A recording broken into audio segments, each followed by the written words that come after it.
नमस्कार दोस्तों, स्वागत है आप सभी का आपके अपने YouTube चैनल में। दोस्तों, आज का अपना टॉपिक है उच्च न्यायालय के कार्य एवं कार्य क्षेत्र और उसकी शक्तियां। तो दोस्तों, बिना समय गंवाए शुरुआत करते हैं आज के अपने टॉपिक उच्च न्यायालय कार्य क्षेत्र और शक्तियां। देखिए, उच्च न्यायालय के कौन कौन से कार्य हैं। देखिए, इनमें सबसे पहला कार्य आता है मूल क्षेत्राधिकार। क्या नाम है कार्य का? मूल क्षेत्राधिकार। मूल क्षेत्राधिकार। देखिए दोस्तों, ये जो कार्य है उच्च न्यायालय का मूल क्षेत्राधिकार, इसमें क्या क्या आते हैं। देखिए, मूल क्षेत्राधिकार है, इसके अंतर्गत 3 क्षेत्र आते हैं। सबसे पहला क्या आता है? सबसे पहला क्षेत्र है वो ये है कि भाई उच्च न्यायालय क्या करता है? संसद क्या करता है? उच्च न्यायालय में संसद व राज्य विधानमंडल, संसद व विधानमंडल राज्य विधानमंडल के सदस्यों के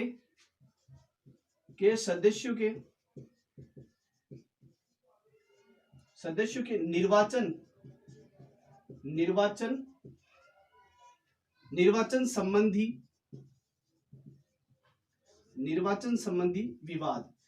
यानी कि सबसे पहला कार्य क्या बनता है इसका, यानी मूल क्षेत्राधिकार में कि संसद में क्या आता है भाई? संसद में लोकसभा व राज्यसभा, यानी संसद के जो एमपी हैं, यानी जो सांसद हैं उनके, और राज्य विधानमंडल यानी विधानसभा और विधान परिषद के सदस्य यानी विधायक।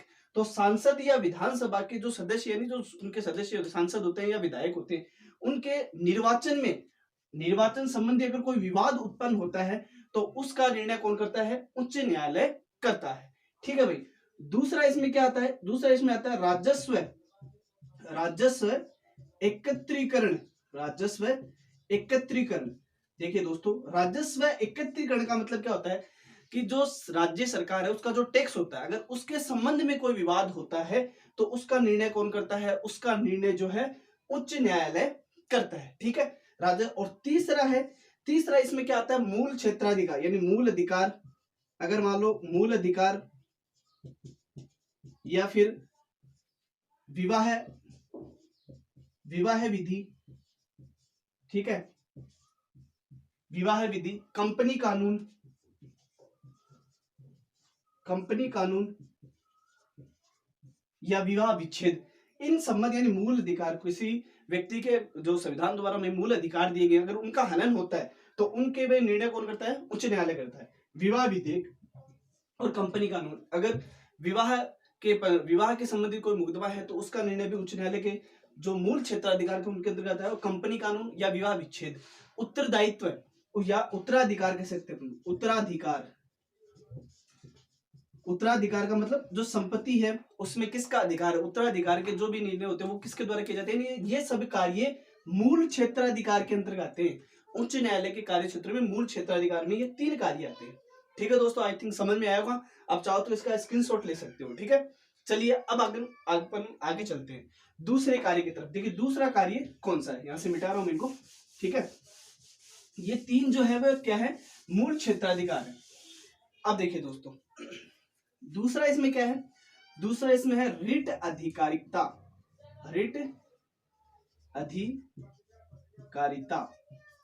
देखिए दोस्तों, अब ये पॉइंट आप ध्यान से समझिए कि रिट अधिकारिता क्या होती है।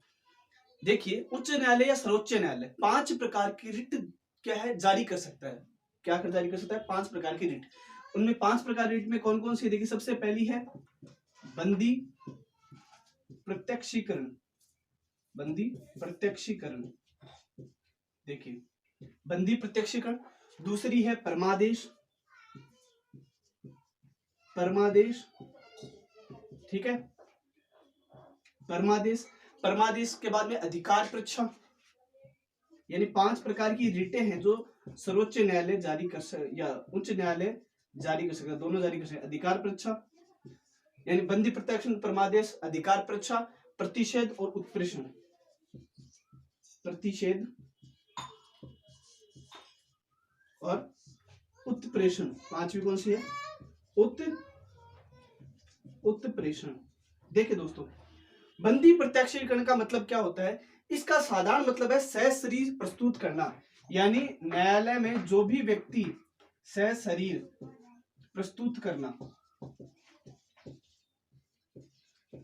सहशरीर प्रस्तुत करना, यानी देखिए सहशरीर प्रस्तुत करने का क्या मतलब है, अगर कोई भी व्यक्ति, चाहे वो सरकारी अधिकारी है चाहे वो कोई निजी व्यक्ति है, अगर वह उसने कुछ गुनाह किया है तो उसको सहशरीर न्यायालय के समक्ष जो है प्रस्तुत करना होता है। इसके लिए कौन सी रिट होती है, बंदी प्रत्याक्षीकरण, यानी बंदी व्यक्ति को न्यायालय के समक्ष सहशरीर प्रस्तुत करना।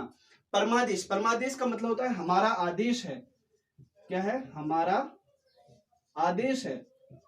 परमादेश का मतलब होता है हमारा आदेश है। ये कौन कहता है भाई, हमारा आदेश है।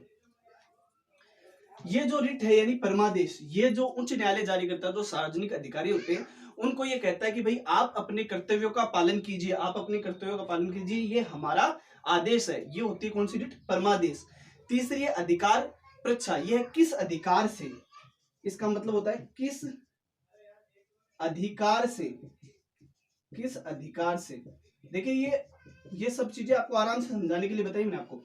अधिकार पृच्छा मतलब किस अधिकार से, कि भाई सरकारी अधिकारी है उसको, सार्वजनिक अधिकारी, उसको उच्च न्यायालय पूछ सकता है कि आपने जो भी कार्य किया वो किस अधिकार पे किया, इसको बोलते हैं अधिकार पृच्छा।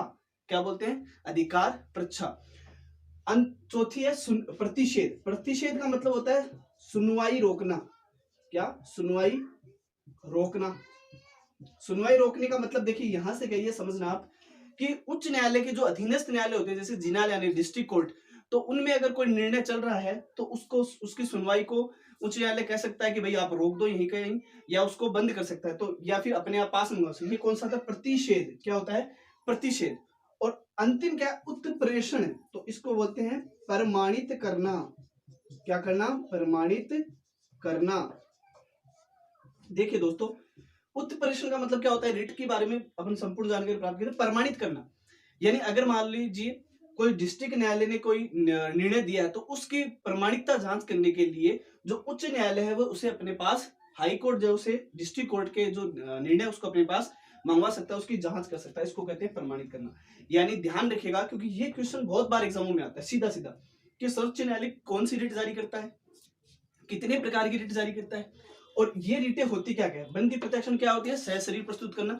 परमादेश क्या होती है, भाई सरकारी अधिकारी को पूछना कि हमारा ये, कि हमारा आदेश है, आप अपने कर्तव्य का पालन कीजिए। अधिकार परीक्षा का किस अधिकार से, यानी सार्वजनिक अधिकारी को या पदाधिकारी को पूछना कि आपने किस अधिकार से ये कार्य किया। प्रतिषेध यानी सुनवाई को रोकना, जो डिस्ट्रिक्ट कोर्ट्स हैं उनके अगर कोई सुनवाई हो रही है कोई मामलों की तो उनको रोकना। उत्प्रेषण में क्या है, प्रमाणित करना। तो ये कौन से मामले आते हैं, ये रिट आधिकारिकता में आते हैं, यानी ये वो विवाद है, ये वो मामले हैं, ये वो केस है जो रिट आधिकारिकता के अंतर्गत कार्य क्षेत्र में आते हैं, किसके, उच्च न्यायालय के। ठीक है दोस्तों, समझ में आएगा, आप स्क्रीनशॉट ले सकते हैं आराम से। अब चलते हैं अपन तीसरा। देखिए तीसरा कार्य क्या है, अपीलीय क्षेत्राधिकार। तीसरा क्या है, अपीलीय क्षेत्राधिकार। अपीलीय क्षेत्राधिकार। देखिए अपीलीय क्षेत्राधिकार, अपीलीय क्षेत्राधिकार को 3 भागों में बांटा गया। इसमें पहला कौन सा है, पहला है सिविल। पहला कौन सा है, सिविल अपीलीय क्षेत्राधिकार। सिविल अपीलीय क्षेत्राधिकार। देखिए दोस्तों, सिविल अपीलीय क्षेत्राधिकार में क्या होता है, देखिए सिविल का मतलब इसमें आता है, इसमें मुख्यतः जैसे आयकर, ठीक है, आयकर, पेटेंट, पेटेंट डिजाइन या उत्तराधिकार,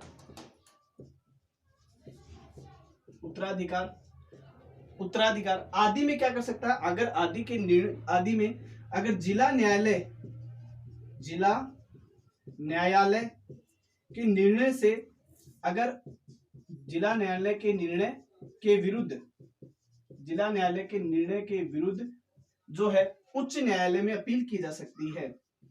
उच्च न्यायालय में यानी हाई कोर्ट में अपील की जा सकती है, अपील की जा सकती है। देखिए ध्यान से समझिएगा इनको, की जा सकती है। देखिए दोस्तों, यानी अगर कोई व्यक्ति आयकर से संबंधित या पेटेंट से संबंधित, डिजाइन से संबंधित, उत्तराधिकार से संबंधित अगर डिस्ट्रिक्ट कोर्ट के, यानी डिस्ट्रिक्ट कोर्ट के कोई निर्णय है, डिस्ट्रिक्ट कोर्ट ने कोई निर्णय दिया है और उस निर्णय से वो संतुष्ट नहीं है, तो वह इसमें क्या कर सकता है, उच्च न्यायालय में अपील की जा सकती है। इसको बोलते हैं सिविल अपीलीय क्षेत्राधिकार। आई थिंक आपको समझ में आ रहा होगा। ठीक है, आगे देखिए, दूसरा है इसमें सिविल के बाद में आता है आपराधिक, दूसरा है आपराधिक, आपराधिक अपीलीय क्षेत्राधिकार, आपराधिक अपीलीय क्षेत्राधिकार। देखिए दोस्तों, आपराधिक अपीलीय क्षेत्राधिकार, इसमें देखिए क्या आते हैं, अगर कोई व्यक्ति है और उसको जिला न्यायालय ने अगर 4 वर्ष का क्या दे दिया है, कारावास दे दिया, 4 वर्ष का कारावास यानी जेल की सजा दे दिया 4 वर्ष, कितने वर्षों की, 4 वर्ष की, या क्या दे दिया, मृत्यु दंड की सजा देती है, या क्या दे दी है, मृत्यु दंड की सजा दे दी है, तो इसके विरुद्ध, यानी इसके विरुद्ध जो है, यानी ये निर्णय दिया किसने, डिस्ट्रिक्ट कोर्ट ने, वापस से किसने, जिला न्यायालय ने, यानी डिस्ट्रिक्ट कोर्ट ने निर्णय दिया है, और इसके विरुद्ध जो है हाई कोर्ट में यानी उच्च न्यायालय में अपील की जा सकती है, अपील की जा सकती है।